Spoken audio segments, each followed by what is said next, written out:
¿Cómo sigue la situación bancaria en Estados Unidos tras la quiebra de 3 bancos? En los últimos días se generó una fuerte crisis a raíz de una serie de quiebras e intervenciones en algunos bancos estadounidenses, mayormente vinculados al mundo de las criptomonedas y las tecnologías, que derivó en un temor generalizado ante la posibilidad de un efecto cadena que impactara en todo el sistema bancario en general. Lo cierto es que todo comenzó con el cese de operaciones del banco especializado en servicios para empresas de criptomonedas, llamado Silvergate Bank, y la posterior intervención por parte de las autoridades al Silicon Valley Bank, la entidad bancaria de las startups, de tecnología y ciencias de la vida, al considerar que el mismo no podía pagar sus obligaciones. Por último, también ha sido intervenido el banco Signature, otra de las piezas claves para el mercado de las criptomonedas, como tercer elemento que configuró un panorama que parecía por demás desalentador. Con esta seguidilla de bancos colapsados, el mercado financiero se puso en tensión, repercutiendo en otros países de diferentes partes del mundo, con una caída del 5%, además del golpe a los bancos regionales de Estados Unidos, que llegaron a perder hasta un 11% de la totalidad de su mercado en cuestión de horas. Entre ellos, hubo algunas entidades cuyas acciones particulares llegaron a caer más del 60%. En este sentido, Jesús Rangel, especialista en el sistema financiero, dio mayores detalles de los motivos por los cuales se produjo este fenómeno. Antes que nada, hay que ver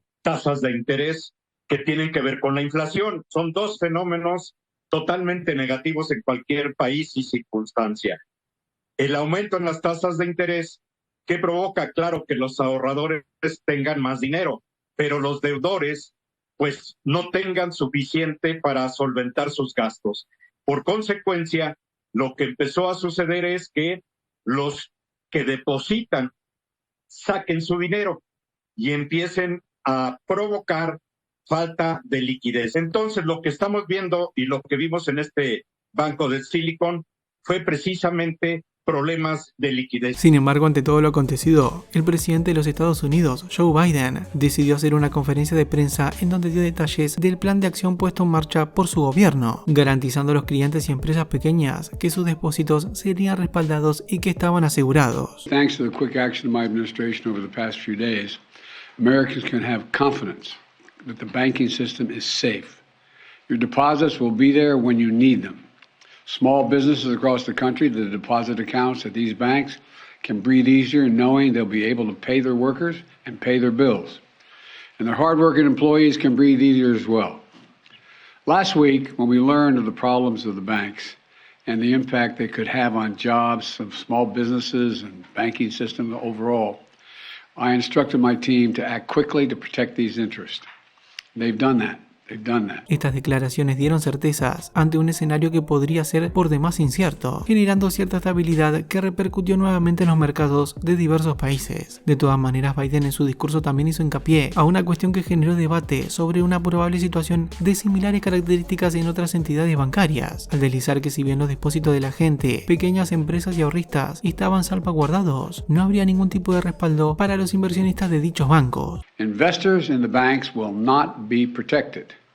They knowingly took a risk, and when the risk didn't pay off, investors lose their money. That's how capitalism works. And fourth, there are important questions of how these banks got into the circumstance in the first place. We must get the full accounting of what happened and why those responsible can be held accountable. In my administration, no one is above the law. En tanto que, al finalizar sus palabras, decidió retirarse del recinto sin responder las preguntas de los periodistas presentes en el lugar. Mr. President, what do you know right now about why this happened? And can you assure Americans that there won't be a ripple effect? Do you expect other banks to fail, Mr. President?